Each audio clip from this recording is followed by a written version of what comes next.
Transport yourself to the Wood Green Empire Theatre. It's London. Right, and the date is March 23, 1918. Exactly. So you are sitting in the audience and you're watching this world-famous, completely silent Chinese magician, Chung Ling Soo. And he is at the absolute peak of his act. Yeah, the climax. He's performing this terrifying trick like he's catching a live bullet fired by his own assistants. The whole theater is dead quiet. Everyone's on the edge of their seats. Right. The assistants raise these heavy muzzle-loading guns and they fire, but instead of catching the bullet on his porcelain plate, the magician stumbles. He actually falls right there on the stage. Yeah, bleeding heavily from the chest. And the audience is absolutely stunned when this supposedly non-English speaking performer cries out in perfect unaccented American English. Yeah, he says, "Oh my God, something's happened. Lower the curtain." It is wild. Welcome to today's deep dive. Today we are exploring the Wikipedia biography of one of history's most dedicated and honestly most bizarre imposters. It's one of the most shocking moments in live entertainment history. Yeah.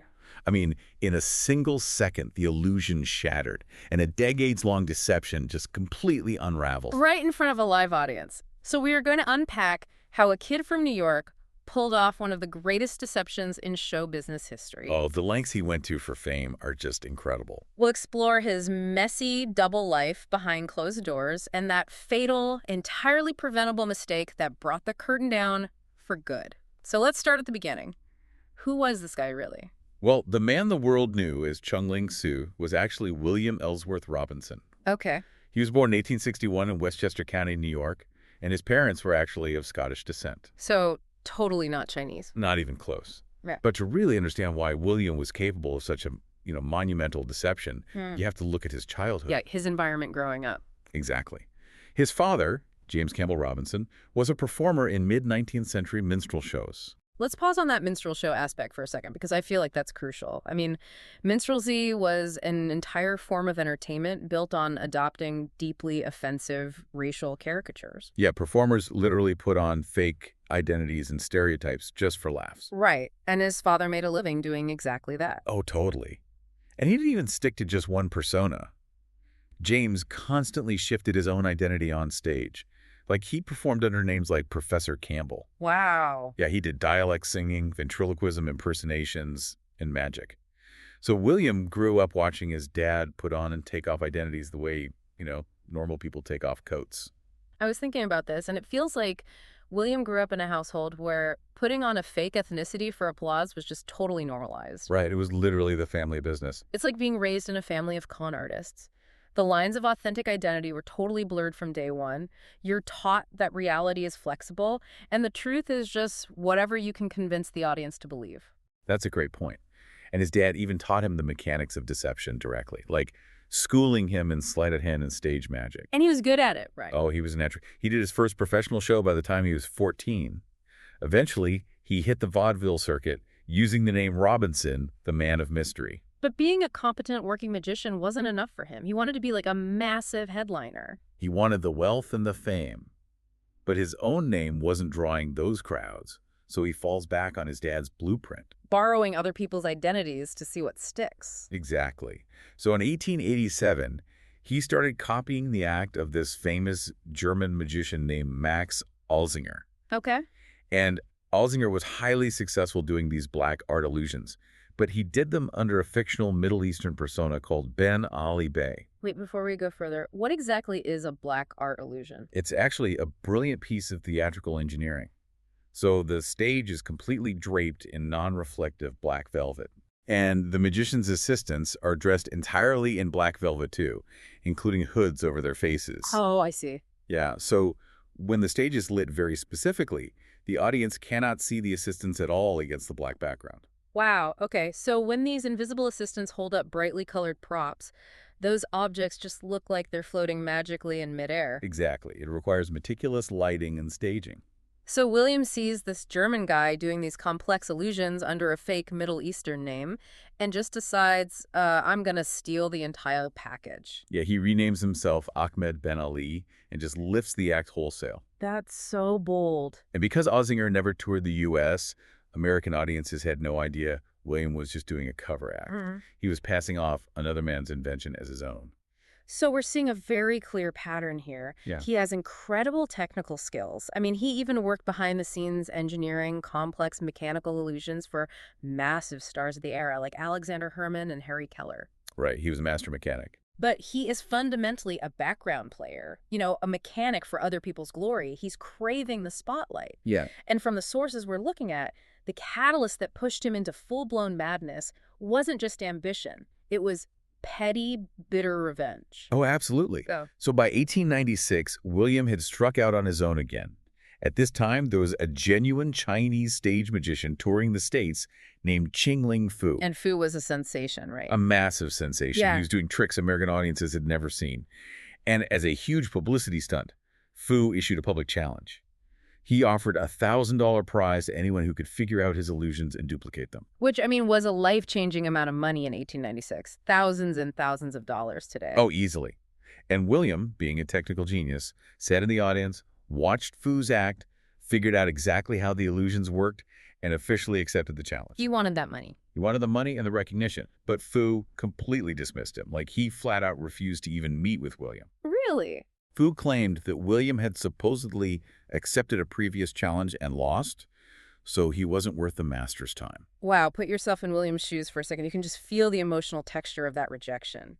He's a working-class kid doing unglamorous backstage work. He finally steps up to prove he's just as smart as the headliner, and Foo essentially tells him to go away. The ego blow must have been staggering. It was a deep professional and personal insult that he just never forgot. And it makes his side projects from this era even more fascinating. Because in 1898, while he's nursing this massive grudge, William actually writes and publishes a book called Spirit Slate Writing and Kindred Phenomena. Yes. The irony of this book is just staggering. I have to jump in here because in this book, he is meticulously exposing the fraudulent mechanical devices that fake mediums used in seances. He's showing how they trick grieving people into thinking they're talking to the dead. It is wild. The sheer audacity of this guy.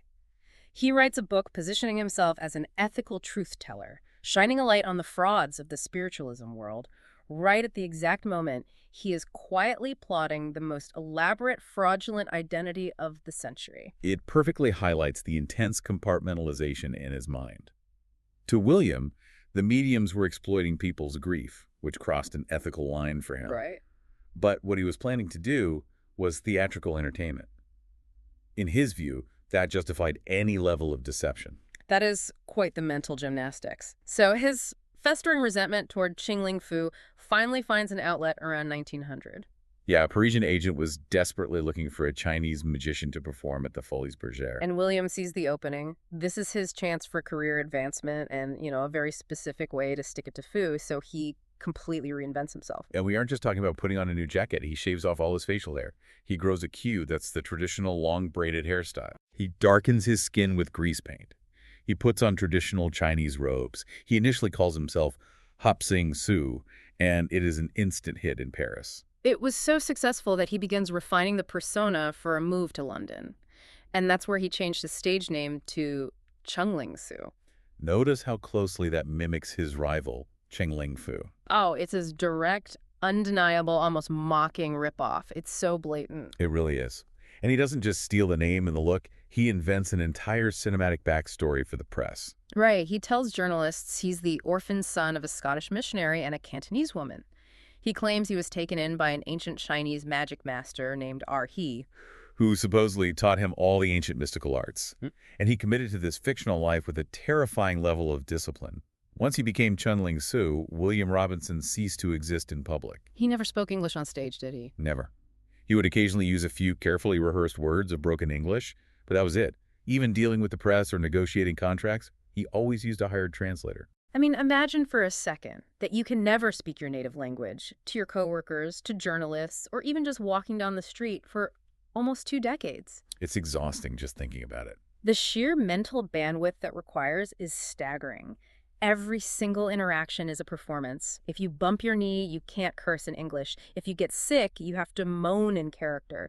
I mean, what does it do to a person's mind to live inside a caricature 24/7? Well, in the vaudeville era, performers were viewed as commodities. The European public was incredibly hungry for the exotic, the unknown, the mystical East. Right, they wanted the fantasy. And William figured out that his persona was the actual product, more so than the magic tricks. If he broke character, the product was ruined and those massive paychecks would just stop. So he built a psychological fortress around Chung Ling Soo. He probably convinced himself the character was a necessary sacrifice for the art, and let's be honest, for the wealth. He became one of the highest paid vaudeville performers in Europe. But keeping his true identity a secret from the public was really only half the battle. If you look behind closed doors, his personal life was a mechanical nightmare. It made his stage illusions look like child's play. Oh, his romantic life was incredibly complicated. Back in 1883, long before he was Chung Ling Soo, he married his stage assistant, a woman named Bessie Smith. But very shortly after they married, he had a child with another woman. Historians believe it might have been a young servant girl working for his parents. And William's parents actually took that child in and raised her themselves. Then William and Bessie have a son of their own. Right. But eventually, Bessie couldn't keep up with the grueling rehearsal and touring schedule. So William replaces her on stage and in his romantic life with a woman named Olive Path. She went by the nickname Dot. And she adopts a fake Chinese persona too, going by the name Sue Scene.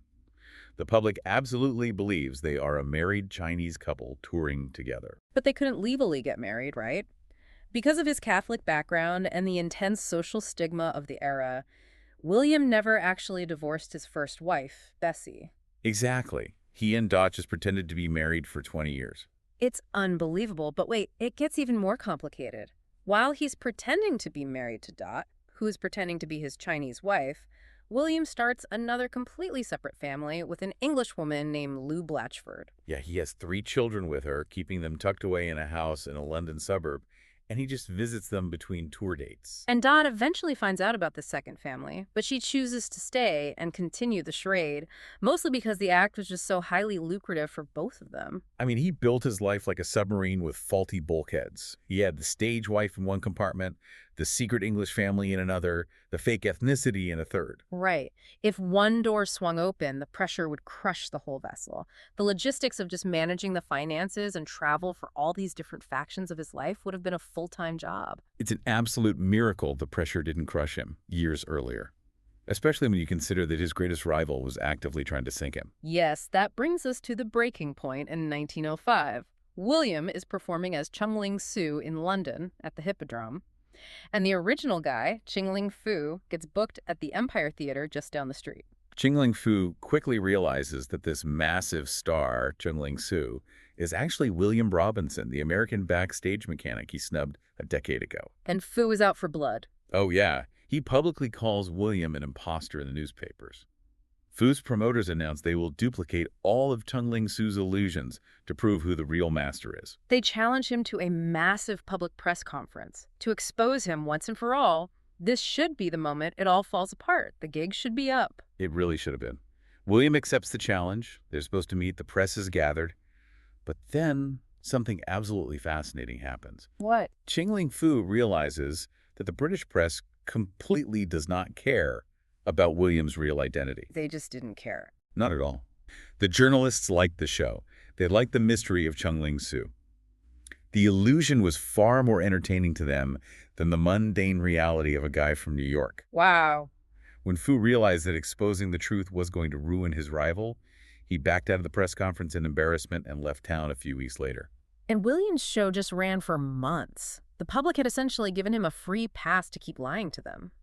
We just talked about how exhausted he must have been balancing 2 families and a fake identity. He survives this massive exposure attempt because the press prefers the lie. He literally learns that the laws of consequence just don't apply to him. And that exact psychological state, that loss of objective reality, is what directly led to the physical mistake that killed him. Let's look at the mechanics of the bullet catch. The trick was called condemned to death by the boxers.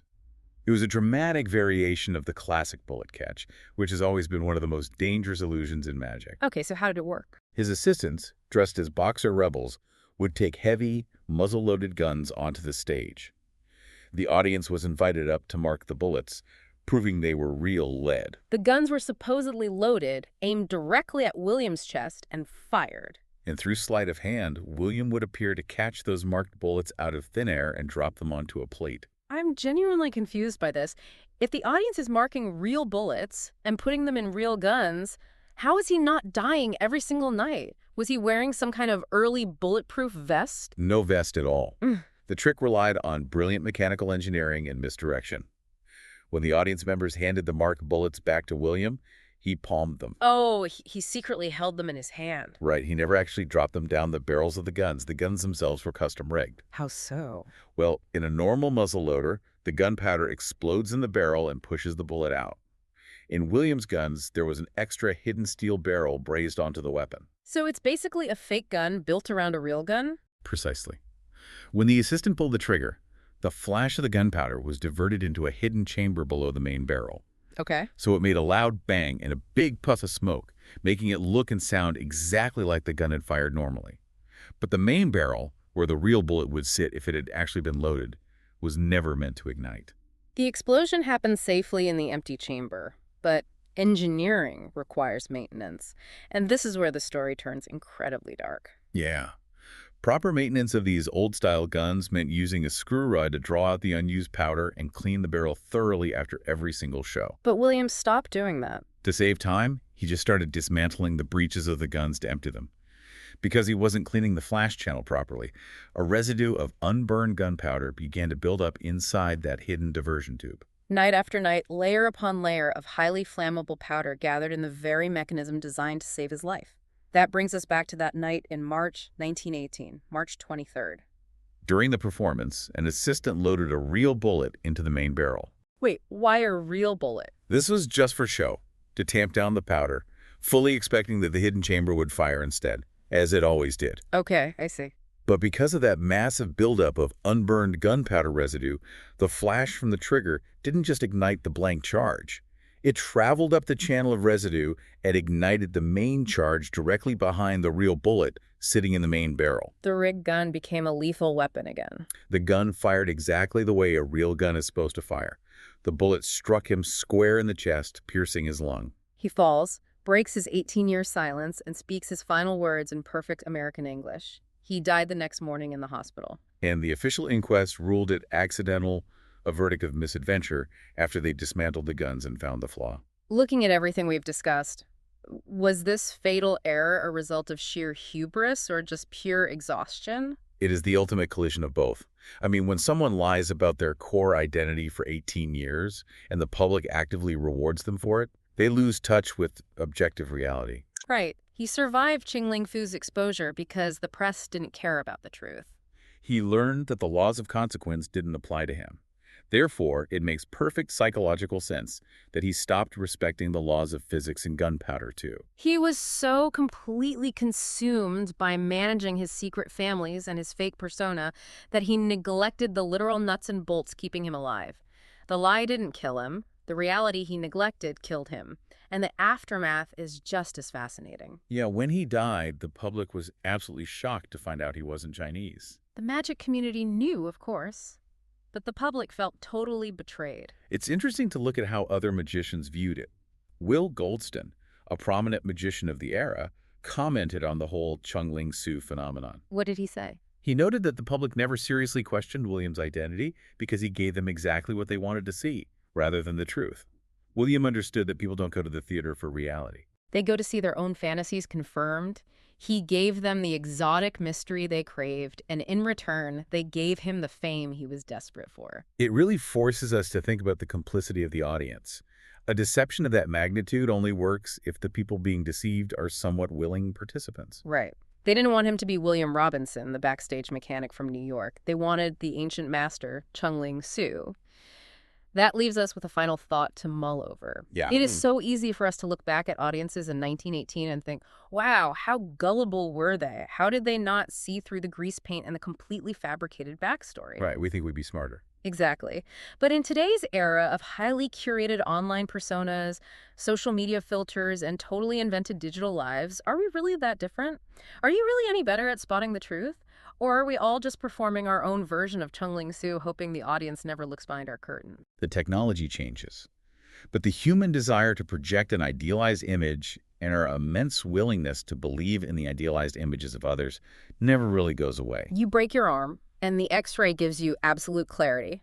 But you step onto the stage of human identity, and suddenly you are in the muddy waters of illusion. Just ask the bleeding man on the stage of the Wood Green Empire, who finally found his true voice only when the trick was over.